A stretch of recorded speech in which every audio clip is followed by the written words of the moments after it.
Sobat Vikia, kembali lagi di Vikia Podcast bersama dengan saya, Aurelia, dan juga ada pemateri hebat kita hari ini. Hari ini kita mau ngomongin tentang Build Success Strategy in Digital Era of Business Young Entrepreneur. Oke, daripada kita lama-lama lagi, kita langsung masuk ke bincang-bincang sehari ini bersama dengan Kak Trian. Halo Kak Trian. Halo Sobat Vikia, halo Aurel. Halo, gimana nih kabarnya Kak? Alhamdulillah baik, luar biasa. Allahu Akbar. Waduh, saya puji Tuhan nanti ya. Puji Tuhan, Oke, puji Tuhan. hari ini berarti senang banget aku bisa ngobrol sama Kak Trian. Kita mau bahas tentang seputar wirausaha dan juga khususnya di bidang mahasiswa, bahkan anak-anak muda. Dan juga kita mau fokus ngomongin di era digital. Karena sekarang ini kan semuanya kayaknya udah basisnya teknologi semua nih, bener ya Kak Trian ya? Oke deh, mungkin Kak Trian bisa perkenalkan dulu backgroundnya Kak Trian dari mana, kemudian kesibukannya apa nih sekarang. Boleh silakan Kak Trian. Oke. Mungkin kalau Aurel udah kenal ya gitu ya teman-teman Sobat Vikia, tapi kalau yang lain mungkin belum. Jadi aku kenalan dulu kali ya Aurel. Perkenalkan teman-teman, nama saya Trian Febriandika. Mungkin teman-teman bisa panggil aku Trian gitu ya. Kalau domisili di Banyuwangi untuk sekarang, kemudian aktiviti saat ini tuh baru menyelesaikan pendidikan S2 di Malang dan juga pendidikan profesi guru yang ada di Jember. Kemudian kalau usaha, ngomongin tentang usaha itu, saya merupakan business owner dari Kreatif Indonesia. Mungkin kalau Sobat Vikia tahu yang ada di Banyuwangi itu unit usahanya namanya Creabox. Creabox Official. Jadi sebuah self photo studio berupa photo box yang ada di 3 kafe yang ada di Banyuwangi gitu. Cabangnya udah ada 3. Oke, boleh disebutin coba Kak? Boleh apa aja dong. nih? Yang pertama itu kalau teman-teman yang ada di daerah selatan itu bisa di Pesanggaran di kafe namanya Omahmu. Jadi di sana adalah ada Creabox 1.0. Jadi Creabox kita yang paling awal justru ada di daerah selatan. Kemudian yang kedua itu ada di Banyuwangi Kota. Mungkin kalau Sobat Sikia yang sering nongkrong nih di Banyuwangi Kota, nggak asing sama kafe Kopi Jotos dah. Di situ di dalamnya itu ada Creabox tuh, tempat photo box. Kemudian cabang ketiga kita yang terbaru, baru 1 tahun kemarin, itu ada di Genteng. Nama kafenya Not Arrogant gitu. Jadi kafenya nggak boleh marah-marah kalau ke sana gitu. Jadi sementara 3 cabang.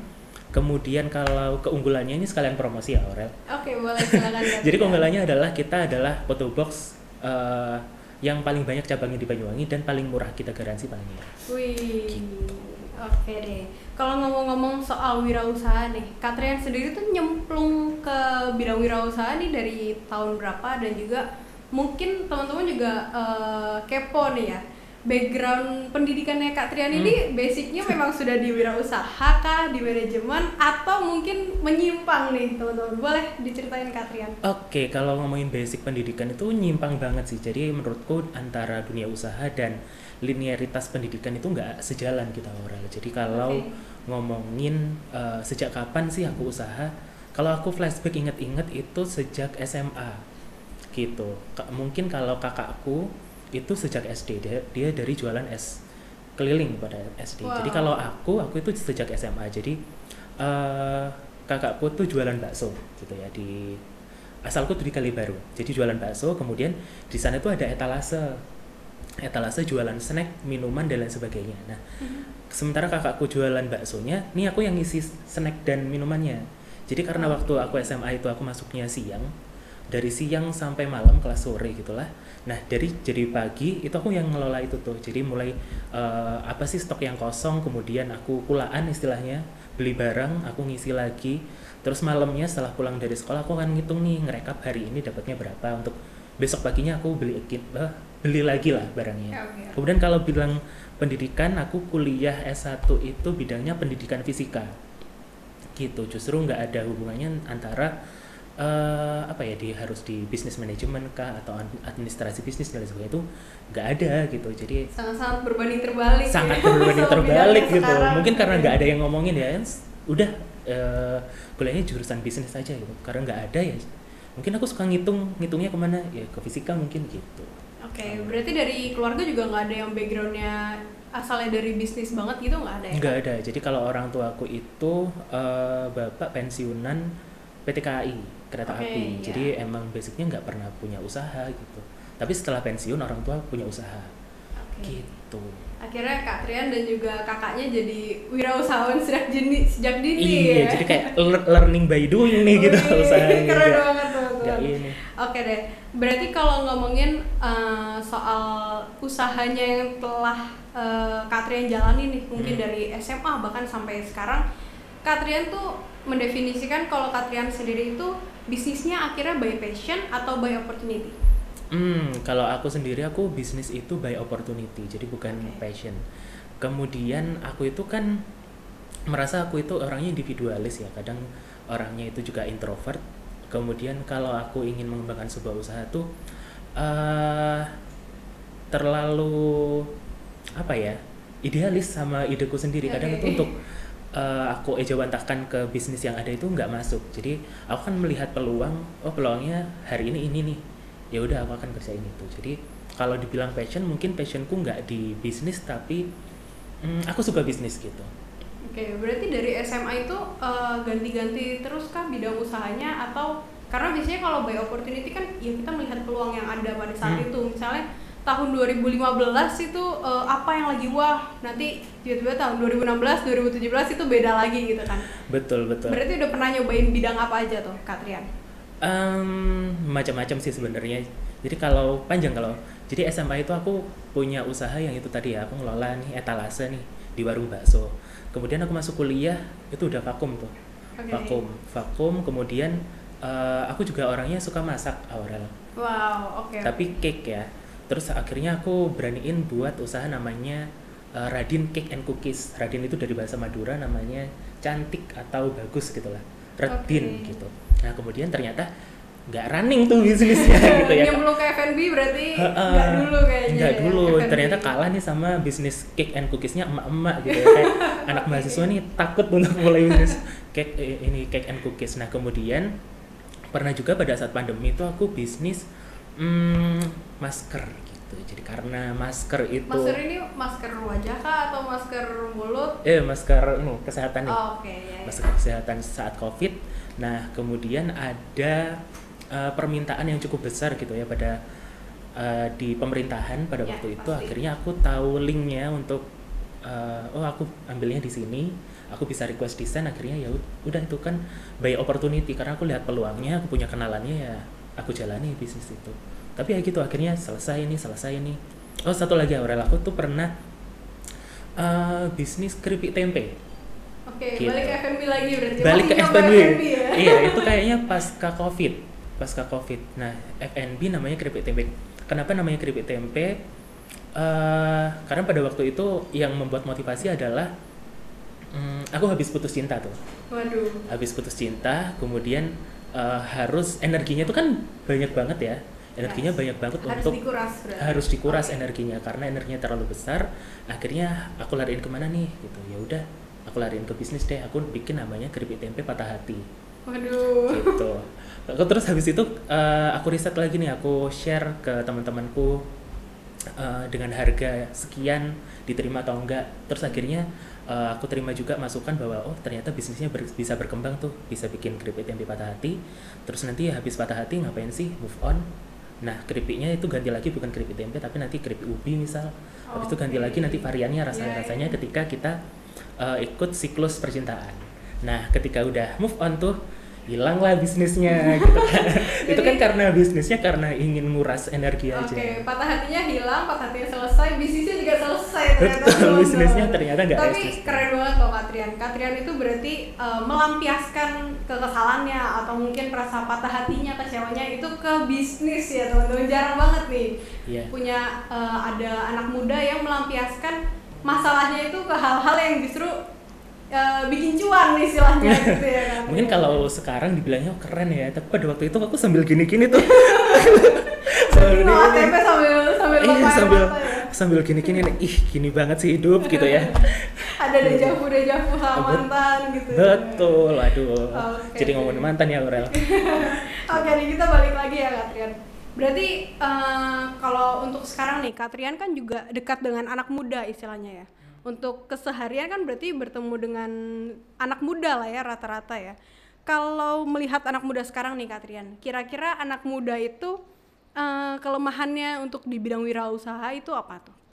Oke, kalau sebenarnya kalau di bidang anak muda itu aku juga tergabung di ini tim Geopark Ijen, tim teknis gitu. Oke. Di dalamnya kan juga ada Ijen Geopark Youth Forum. Nah, kemudian juga aku sempat beberapa kali bersinggungan dengan kepemudaan itu, misal di bidang pelatihan, jadi mentor atau jadi fasilitator di bidang inkubasi bisnis, ketemunya juga anak-anak muda. Nah, kemudian kalau aku melihat kecenderungannya antara milenial akhir dan juga Gen Z, itu biasanya mereka apa ya, mereka punya ambisi yang kuat gitu, tapi terkadang lingkungannya itu nggak support gitu, nggak supportnya Oke. karena antara milenial akhir dan juga Gen Z itu biasanya mereka apa ya, banyak diragukan kemampuannya, kayak ini anak masih baru kemarin sore gitu, bisa apa sih mereka gitu. Nah, jadi mungkin yang diharapkan oleh apa ya, Gen Z atau anak muda sekarang itu adalah support gitu, beri mereka kepercayaan, biarkan mereka tampil,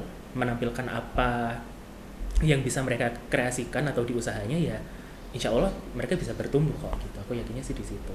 Oke deh, berarti kalau dari kelemahan-kelemahan itu tuh mungkin yang dari milenial akhir atau dari Gen Z, kalau dari Katrian sendiri saran tips and trick gitu untuk khususnya sobat-sobat Vicky yang nonton juga yang dengar podcast ini, kira-kira ada tips and trick apa tuh Kak untuk menutupi semua misalnya kita yang diragukan lah, Gen Z yang mungkin dianggap ini mah generasi strawberry nih ya, kira-kira tuh apa Betul. tips and tricknya untuk Nah, kalau dari aku ya sebagai tetua mungkin ya buat Gen Z dan generasi milenial yang saat ini gitu ya, untuk memulai sebuah bisnis atau sebuah usaha. Ini aku sambil nyontek ya, Aurel. boleh? Yang pertama adalah sebelum kita keluar gitu, kita bisnis atau memulai sesuatu bersinggungan dengan orang banyak, yang pertama adalah kita harus mengenali diri kita sendiri. Jadi know yourself, know ourselves.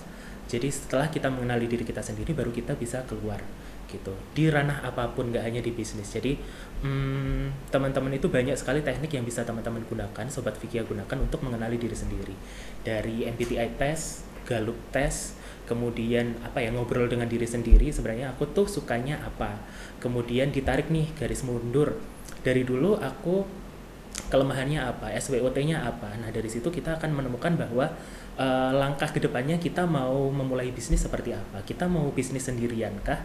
Kita mau bisnis bareng dengan teman kah? Kita mau bisnis di bidang apakah? Itu nanti akan muncul kalau kita udah mengetahui diri sendiri. Nah, yang kedua, Aurel, segala sesuatunya, entah di bisnis atau di kehidupan, itu aku selalu menerapkan start with why. Jadi mulailah dengan mengapa. Jadi kalau kita mau bisnis, misal nih bisnisnya keripik tempe, harus tahu nih why-nya kenapa. Oh, ternyata alasan kuatku adalah aku ingin mengalihkan gitu ya, mengalihkan energiku dari putus cinta tadi untuk memulai sebuah usaha. Nah, kalau misalnya aku ambil pekerjaan, project ini nih, kenapa sih aku harus ambil? Uangnya kecil. Oh, ternyata aku akan dapat mentor yang hebat sekali, misal dari Jakarta gitu ya. Atau ketika ini ada pekerjaan, deadline-nya mepet, aku harus ambil. Kenapa aku harus ambil? Karena ya aku butuh cuan. Jadi kita why-nya itu jelas. Kalau alasan kuatnya itu jelas, maka kita akan bisa memotivasi lagi ketika kita demotivasi. Berikutnya adalah yang bisa teman-teman muda lakukan gitu ya, adalah riset gitu. Kemampuan riset itu sangat dibutuhkan untuk kita memulai bisnis, karena mungkin teman-teman yang duduk di bangku perkuliahan udah nggak asing dengan riset gitu ya, Aurel. Jadi bisa nyebar kuesioner, wawancara, nanyain customer, terus apa kebutuhan pasar saat ini itu apa, eh, ngecek di Google Trends yang lagi tren itu apa, FYP-nya TikTok sekarang itu apa. Jadi bisa nih untuk arahnya kemana kita mau membangun sebuah usaha. Ini 3 itu aja sih kalau dari aku.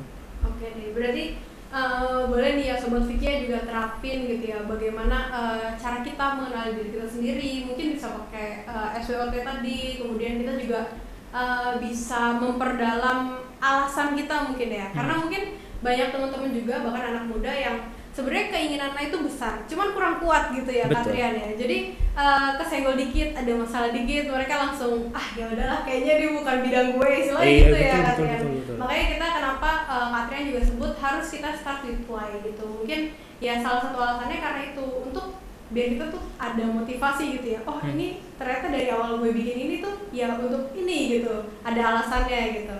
Oke deh, berarti kalau di era digital sekarang ini nih Katrian, kira-kira Gen Z atau semua anak muda yang mau baru ingin memulai bisnis atau mulai mengembangkan bisnisnya bisa memaksimalkan era digital ini dari bidang mana aja tuh Kak Trian? Mungkin dari marketingnya kah atau apa? Kalau menurutku ya, untuk anak muda sekarang itu sangat dimudahkan kalau ingin running sebuah bisnis gitu. Oke.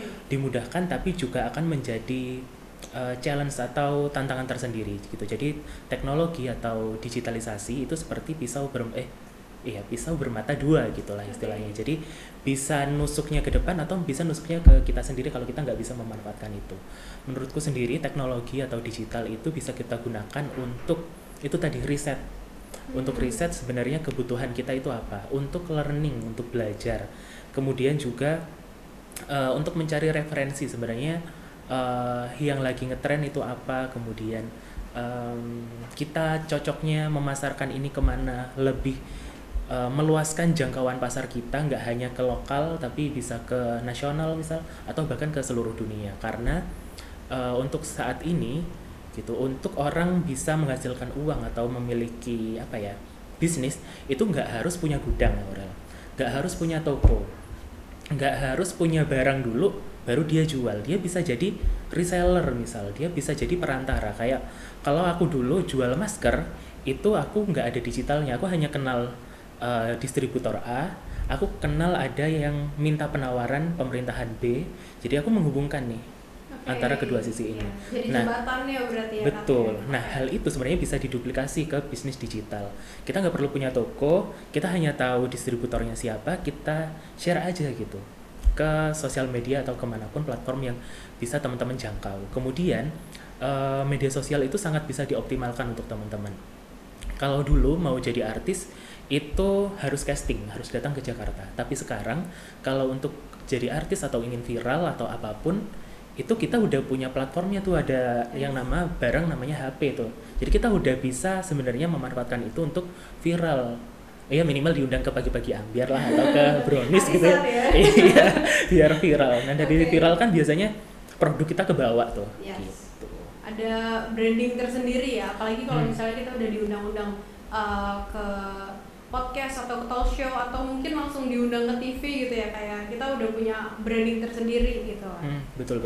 Oke deh, berarti kalau di bisnisnya Kak Trian sendiri, apa kira-kira yang udah memanfaatkan era digitalnya di bagian apanya tuh? Nah kalau dari kreatif itu ya, Creabox yang aku manfaatin bersama tim. Jadi kalau di Creabox timnya kita itu ada 14, Aurel. Jadi ada 14 termasuk karyawannya.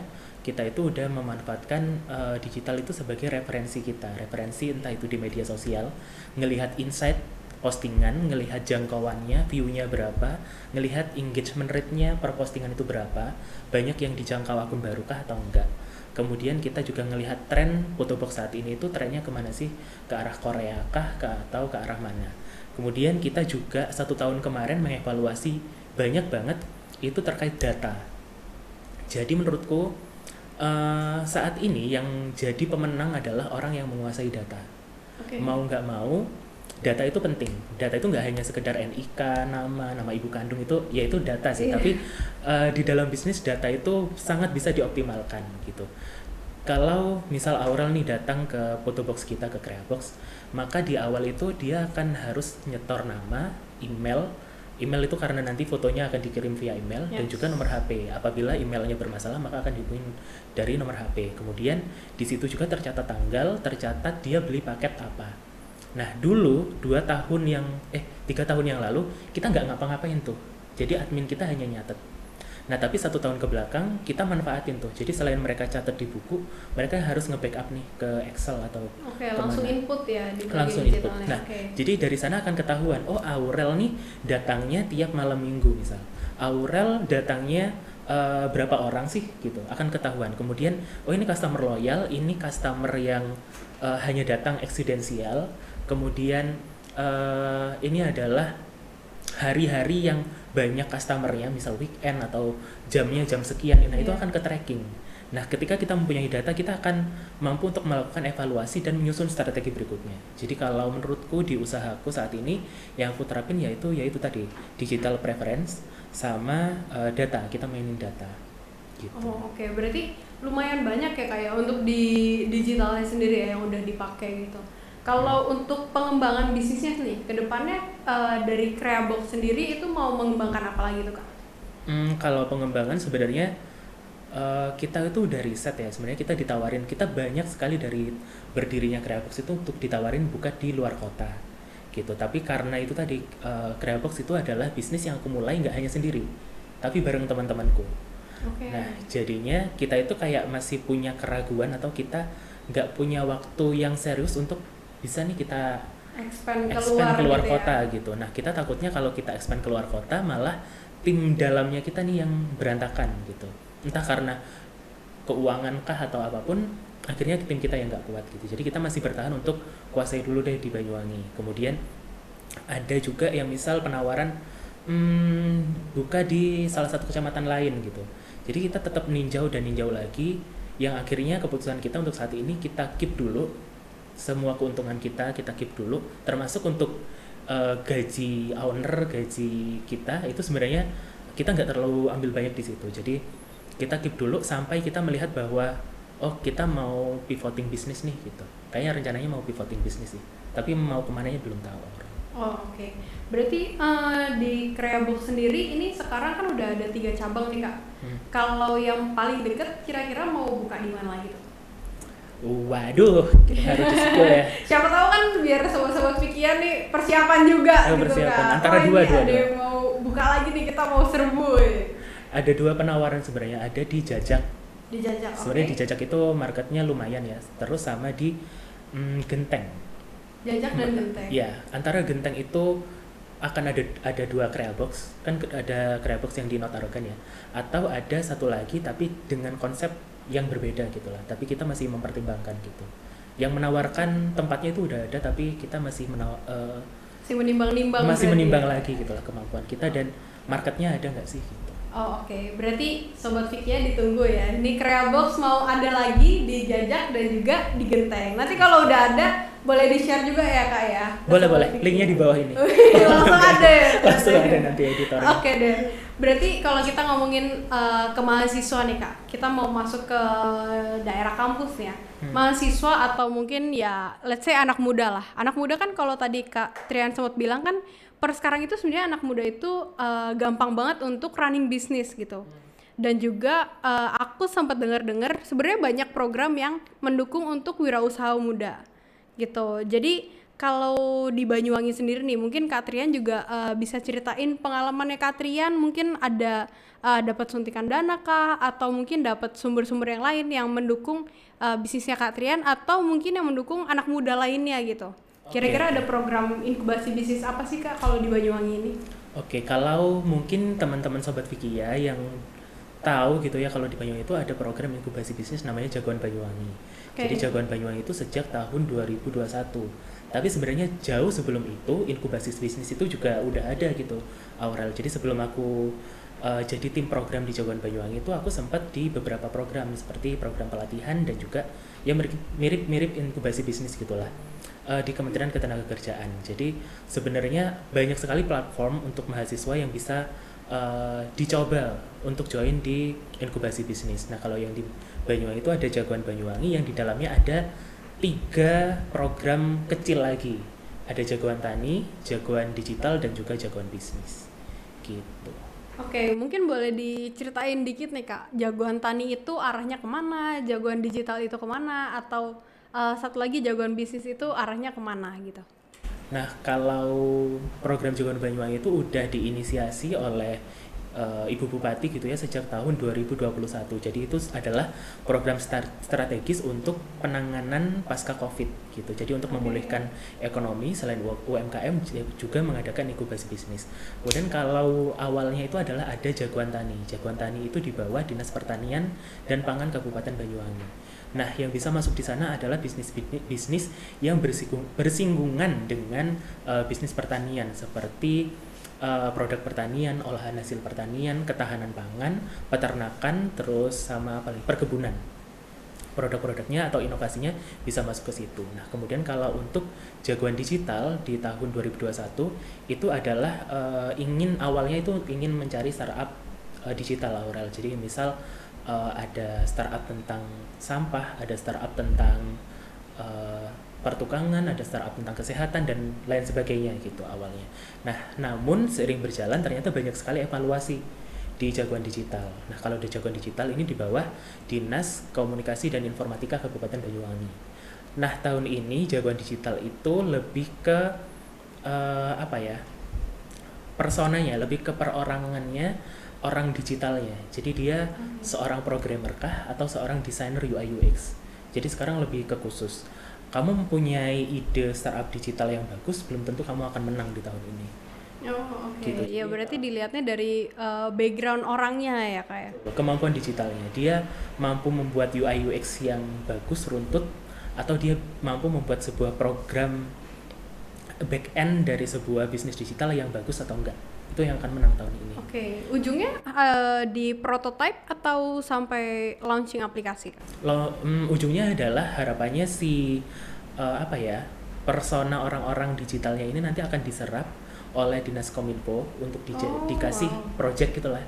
Nih tolong bikinin aplikasi ini, nanti biar Pemda yang iniin apa ya, memberdayakan aplikasi tersebut. Kalau selama ini kan satu tim aplikasi sendiri, ini aplikasi sendiri, karena mereka nggak jalan kan akhirnya mereka sekarang dilimpahin project, mereka kerjakan, habis itu nanti dibayar gitu lah istilahnya sama dinas. Kemudian yang terakhir Aural itu ada Jagoan Bisnis. Nah, kalau Jagoan Bisnis itu ada di bawah Dinas Pemuda dan Olahraga Kabupaten Banyuwangi. Itu menyasarnya pemuda usia di bawah 30 tahun. Selebihnya itu nggak boleh ikut. Jadi untuk bisnisnya itu macam-macam. Selain bisnis di bidang pertanian, jadi boleh F&B, fashion, terus kemudian bisnis jasa dan lain sebagainya, itu bisa masuk di Jagoan Bisnis. Oke, kalau itu kan berarti Jagoan Banyuwangi kan khusus di Banyuwangi ya Kak Triana? Oke, kalau misalnya nih Kak, kalau teman-teman mau ikut inkubasi bisnis yang bertaraf nasional, kira-kira ada nggak Kak Triana? Banyak banget sebenarnya Aurel, jadi Ya. tergantung teman-teman Sobat Vikia untuk bisa pandai-pandai memanfaatkan media sosial. Jadi terkadang itu program inkubasi bisnis tuh lewat di apa ya, media sosial kita nge-scroll tapi kita nggak paham tuh kalau itu program inkubasi bisnis gitu. Jadi aku pernah ikut itu Pertamina Foundation. Nah, kenapa aku ikut Pertamina Foundation? Karena aku tim programnya Jagoan Banyuwangi. Nggak boleh nih aku ikut bisnisku Kreabox itu aku ikutin di Jagoan Bisnis gitu aja, karena aku panitianya, masa aku ikut jadi pesertanya. Jadi aku ikut di Pertamina Foundation. Pada waktu itu bisnisnya harus yang berdampak gitu. Kemudian ada lagi BRI, itu BRI juga ada. Kemudian BUMN juga ada. Terus di salah satu bisnis rokok itu juga ada. Oke, berarti mereka kalau di Indonesia sendiri jujur banyak banget ternyata ya Kak ya? Banyak banget. Organisasi atau mungkin PT-PT yang menyediakan inkubasi bisnis. Dan itu biasanya inkubasi bisnis itu memang khusus anak muda kah? Atau range umurnya misalnya dari pelajar sampai tua gitu? Itu biasanya kayak gimana tuh Kak? Kalau inkubasi bisnis itu biasanya beda-beda. Ada yang inkubasi bisnis yang nyasar perempuan, jadi kayak pemberdayaan perempuan, women empowerment. Jadi ya pesertanya harus perempuan. Ada juga yang menyasar bahwa ini inkubasi bisnis khusus mahasiswa, jadi ya mahasiswa aja.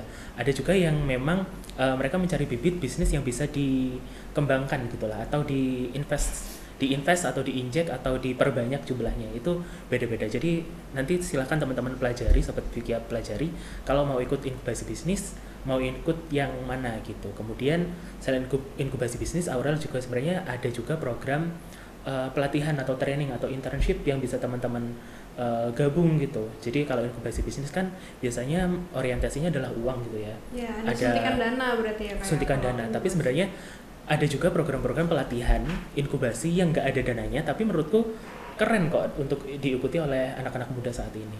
Untuk nambah-nambah wawasan seputar bisnis mungkin ya Kak ya? Betul. Dan juga ya memperkuat, balik lagi kita memperkuat diri kita, kemudian kita juga nambahin ilmu kita untuk biar memanfaatkan semua sumber daya ini kira-kira gimana dan lain sebagainya. Nah, kemudian sebenarnya ya teman-teman, kalau di Vikia sendiri kita punya banyak juga inkubasi bisnis. Salah satunya ada kewirausahaan berbasis mahasiswa dan juga ada Vikia Valley. Nah, teman-teman teman-teman di Vikia juga bisa melihat di Instagramnya Vikia sendiri, itu banyak juga nanti tiap tahunnya pasti ada kok kegiatan inkubasi bisnis ini. Nah, kalau dari Katrian sendiri nih, kira-kira teman-teman tuh kenapa sih Katrian harus ikut inkubasi bisnis? Oke, kalau aku tadi ngejelasin bahwa tips and triknya kalau kita mau punya bisnis itu kan ada salah satu poinnya adalah start with why ya, biar kita tahu alasannya. Dengan kita ikut inkubasi bisnis itu kadang mengembalikan alasan kita di awal gitu. Kadang kita itu udah lupa sama tujuan awal bisnis kita, sudah lupa dengan alasan terkuat kita mendirikan sebuah bisnis. Jadi di inkubasi bisnis, menurutku itu adalah mengembalikan start with why, alasan kita kenapa kita memulai bisnis. Kemudian yang berikutnya adalah belanja pengalaman. Mungkin Aurel juga pernah ikut inkubasi bisnis atau Aurel bahkan panitia inkubasi bisnis. Jadi dengan ikut inkubasi bisnis, teman-teman itu bisa belanja pengalaman, bisa ketemu orang baru, melatih komunikasi, kemudian menghadapi ketika kita kalah gitu ya. Itu kan ada pengalaman yang kurang mengenakan, tapi dari sana itu kita belanja pengalaman. Mungkin Aurel yang sekarang ketika ditanyain apa sih yang didapat dari inkubasi bisnis yang lalu gitu, kita kan nggak tahu apa ya, dapat kaos mungkin gitu. Nah tapi sebenarnya apa ya, proses di masa lalu itu sebenarnya yang ngebentuk kita di sekarang. Bisa jadi pada waktu itu kita mengambil sebuah kesimpulan yang akhirnya menjadikan kita di masa sekarang gitu. Jadi yang pertama adalah itu tadi, belanja pengalaman. Kita akan mendapatkan pengalaman yang mungkin nggak didapatin di inkubasi bisnis yang lain gitu. Yang kedua adalah time management. Jadi kalau untuk sobat Vikia, apalagi yang masih kuliah, aktif organisasi di luar kampus, di dalam kampus, itu akan melatih time management gitu. Kapan sih aku waktunya ngerjain laprak, kapan sih aku akan kerkom, kapan aku akan ngerjain tugas kuliah, kapan aku akan ngedate nongkrong, dan kapan aku harus memikirkan bisnis, kapan aku belajar di bisnis gitu, menseriuskan bisnisnya. Jadi belajar time management, mengelola waktunya. Dan yang terakhir adalah menurutku manfaatnya kenapa teman-teman harus ikut inkubasi bisnis adalah growth opportunities. Jadi kita menumbuh kembangkan peluang-peluang yang ada gitu. Karena kita nggak pernah tahu peluangnya, kesempatannya, rezekinya kapan yang akan datang. Asal kita udah siap, pasti jalannya akan ada aja. Jadi kita menumbuhkan peluang-peluang yang ada dengan ikut inkubasi bisnis. Entah itu nanti kalau ada dapat suntikan dana atau hibah atau investment, alhamdulillah kita syukuri. Tapi kalau nggak dapat ya kita akan dapat menumbuhkan bisnis kita dengan ilmu-ilmu yang kita dapat gitu. Oke, mungkin teman-teman juga bisa ikut inkubasi bisnis ini sesimpel, kita mau ketemu dengan orang-orang yang mungkin lebih hebat dari kita di bidang bisnis, atau mungkin di bidang-bidang yang memang kita inginkan dan kita butuhkan gitu ya kayak. Betul. For your information teman-teman, aku dan Katrian sendiri ketemunya pertama kali kita ketemu itu di salah satu inkubasi bisnis yang ada di Banyuwangi, yang udah disebutkan Katrian tadi. Betul. Kita ketemu di Jagoan Digital Banyuwangi gitu. Ya, anak kesmas tapi ikut digital ya. Iya. Jadi memang bisnis ini kalau menurutku sendiri kita nggak terpaku sama latar belakang atau background pendidikan kita ya Katrian. Buktinya Katrian dari pendidikan fisika tiba-tiba lompat jadi bisnismen gitu ya. Mungkin dari teman-teman yang di Vikia juga dari kedokteran hewan, kedokteran umum, bahkan aquaculture dan juga kesehatan masyarakat itu bisa ikut inkubasi bisnis, dan mungkin nanti setelah lulus kita memang tidak akan menjadi profesi seperti yang kita pelajari, tapi kita menjadi wirausahawan gitu ya Kak. Betul. Aku mau menambahkan sih Aurel. Jadi boleh, tadi ada yang juga kelupaan bahwa yang pertama tadi mengetahui diri kita sendiri. Nah tadi aku juga sempat cerita bahwa aku punya bisnis dari SMA gitu ya. Punya bisnis ini, ganti ini, nggak resisten. Menurutku bisnis Grabox ini adalah bisnisku yang paling lama gitu. Nah akhirnya aku mengetahui bahwa aku tipenya kalau aku memulai bisnis, aku nggak bisa sendirian ternyata Aurel. Gitu. Kalau aku bukan sendirian, one man show ya, betul Katrian, ya. gitu. Jadi aku orang yang kurang bisa memanfaatkan kesempatan gitu. Aku akhirnya dipertemukan oleh teman-teman, sahabat-sahabat yang bisa membaca itu gitu, bisa membaca peluang, bisa ngedorong, atau bahasa Jawanya itu ngejungkrak nol plus gitu. Jadi aku kadang tipe yang pemikir, tipe yang merencanakan, mengevaluasi, memanajemen. Tapi ada teman-teman yang yang penting jalan aja dulu, udah yang penting buka aja dulu, untung masalahnya. Gak banyak overthinking. Betul, gak banyak overthinking. Nah ternyata bisnis yang dibangun bersama teman-teman itu menurutku akan lebih konsisten jalannya, akan lebih jauh jalannya, karena ketika kita down, bisnisnya down, itu ada yang saling nguatin gitu, ada yang kayak saling ejek gitulah, ya pendapatan bulan ini turun nih, gimana nih gitu kan. Tapi kalau kita bisnisnya sendirian tuh kadang kita kayak nelongso gitu ya, nggak ada yang beli nih gitu bisnisnya atau produk kita. Jadi mungkin untuk teman-teman yang MBTI-nya ternyata introvert atau sendirian, itu mungkin perlu cari lingkungan atau teman-teman yang memang mendukung untuk kita bisa berbisnis gitu. Jadi bisnis nggak harus sendirian, tapi bisnis juga bisa bareng-bareng. Kemudian ada pepatah yang mengatakan gini, Aurel, kalau kita mau larinya jauh, kalau kita mau larinya kencang atau cepat, bisnis mau larinya kencang atau cepat, kita lari sendirian. Tapi kalau kita mau larinya itu jauh, panjang dan sustain, itu kita larinya bareng-bareng atau maraton gitu. Jadi bisnis yang dimulai dengan bareng-bareng bersama itu akan lebih sustain ke depannya gitu. Pun untuk memilih teman itu juga ada caranya sendiri. Terkadang teman kita kuliah, teman kita nongkrong itu bisa jadi bukan teman yang enak untuk diajak bisnis. Bisa jadi mereka hanya teman yang enak untuk diajak sharing atau bercerita. Nah, tapi teman yang nggak bisa enak diajak bisnis itu nanti akan ketemu seiring berjalannya waktu. Mereka yang bisa mengangkat kita ketika kita down, memberikan kita arahan ketika kita perlu saran. Mereka yang juga mau mendengarkan ketika kita ingin mengkritik atau mengevaluasi mereka. Gitu sih kalau menurutku. Berarti Kak Trian ketemu partner bisnisnya Kak Trian itu bukan dari teman nongkrong atau bukan dari sahabat dekat? Bukan, itu dari program inkubasi bisnis. Gitu. Jadi aku pernah nge-running program inkubasi bisnis di daerah Pesanggaran, Aurel. Ada salah satu perusahaan tambang emas yang ada di Pesanggaran. Kemudian mereka itu ingin melatih 15 orang pemuda lokal Pesanggaran untuk bisa di-upskilling. Dikasih pelatihan selama beberapa bulan, kemudian di akhir mereka akan dikasih pendanaan untuk melaksanakan usahanya.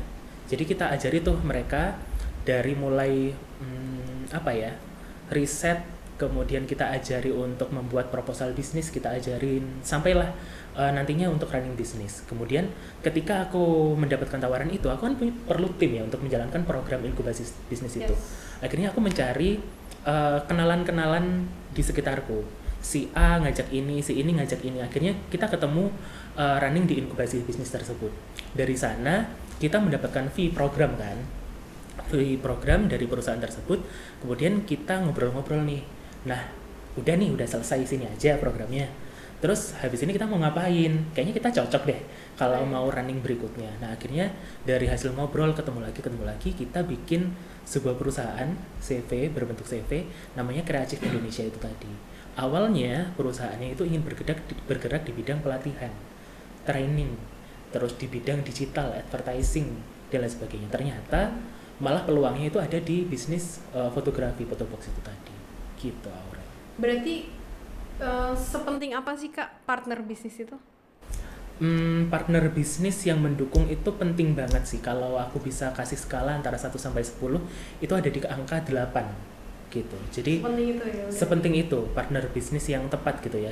Jadi bisa membagi peran gitulah. Ada yang ngurusin finance, ada yang ngurusin HR-nya, ngurusin karyawannya kalau ngambek atau ingin apa gitu ya. Terus ada yang ngurusin mentalnya tim, ada yang ngasih support, ada yang hahi juga. Ya nggak apa-apa, itu akan saling ngisi. Jadi kalau partner itu menurutku penting sih di bisnis. Oke, berarti dari awal ketemu partner bisnisnya Kak Trian sampai saat ini berkurang atau justru bertambah dari yang partner bisnis yang settlingnya berkurang, Aurel, gitu. Awalnya kita menjalankan program itu, membentuk CV Kreatif Indonesia itu ada 7 orang. 7 orang awalnya. 7 men at 7 hero gitu lah, ada 7. Nah, ternyata bisnis di awal itu nggak gampang. Gitu. Dapur masing-masing orang harus tetap ngebul. Sementara pendapatan kita belum nih. Kita komitmen bahwa di tahun-tahun awal kita nggak akan ngambil untung. Akhirnya berkurang tuh. Mulai seleksi orang. Alam ya. Seleksi alam. Jadi 6 orang. Udah 6 orang nih kompak, kita jalan.